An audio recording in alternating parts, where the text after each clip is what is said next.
रागवलं म्हणजे एक चांगली गोष्ट घडली आपल्यासाठी आणि ह्या गोष्टीसाठी प्रत्येक फोरम मेंबर वाट पाहायचा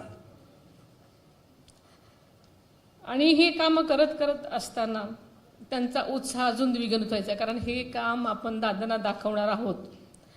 हे काम आत्तापेक्षा अजून सरस झालं पाहिजे यासाठी आम्ही सगळेजण मनापासून प्रयत्न करायचो आणि दादांची थाप कौतुकाची पडायलाच पाहिजे यासाठी प्रत्येकाने कष्ट घेतलेले आहेत आणि दादा आवर्जून कौतुक करायचे. एखाद्या रस्त्यावरनं जाताना एखादी झाडाची फांदी खराब झाली किंवा झाडं जळून गेली तरी अधिकाऱ्याने सांगायचे की तुम्ही काय करता, तुमचं लक्ष कसं नाही.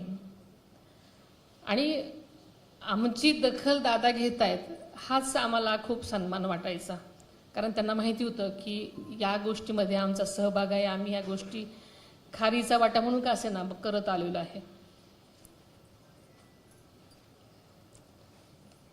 त्यामुळे आमच्या या इतक्या वर्षाच्या फोरमच्या जडणघडणीमध्ये आदरणीय दादांचा वाटा खूप मोठा आहे. आपल्या बारामतीकरांच्या प्रत्येकाच्या आयुष्यातच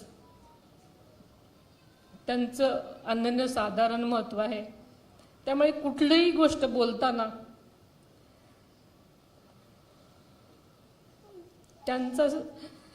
त्यांची आठवण आल्याशिवाय होतच नाही. त्यांचं आपुलकीचं नातं आज फोरमच्या वर्धापना दिनानिमित्त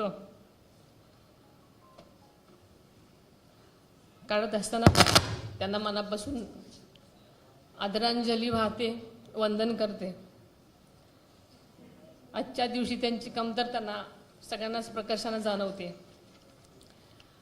एन्व्हायरमेंटल फोरम ऑफ इंडिया हे नाव तसं बघायला गेलं तर बारामतीच्या घराघरामध्ये पोचलेलं आहे.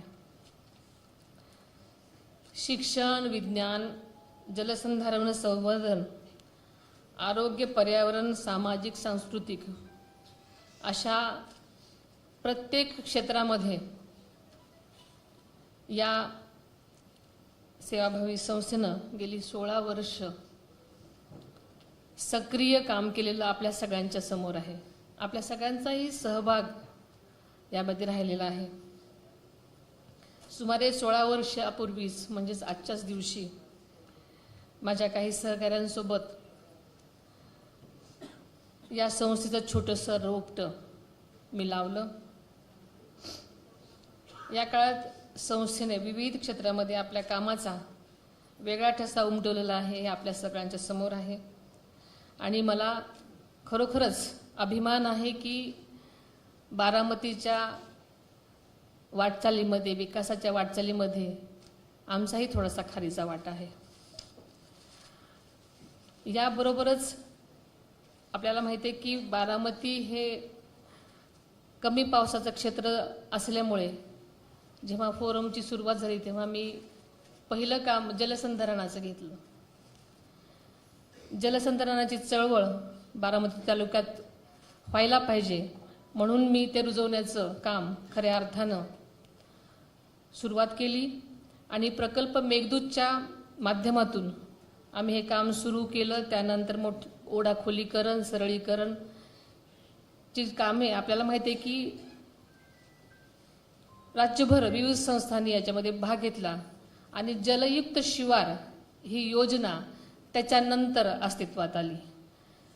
मला ह्या गोष्टीचा अभिमान आहे की या प्रारूपचं एक मोठ्या एका योजनेमध्ये रूपांतर झालं, जेणेकरून ती संबंध महाराष्ट्रभर या जलसंधारणाच्या कामावर काम करण्यासाठी प्रवृत्त प्रत्येक गटाला, शेतकऱ्याला, गावाला करण्यात आलं.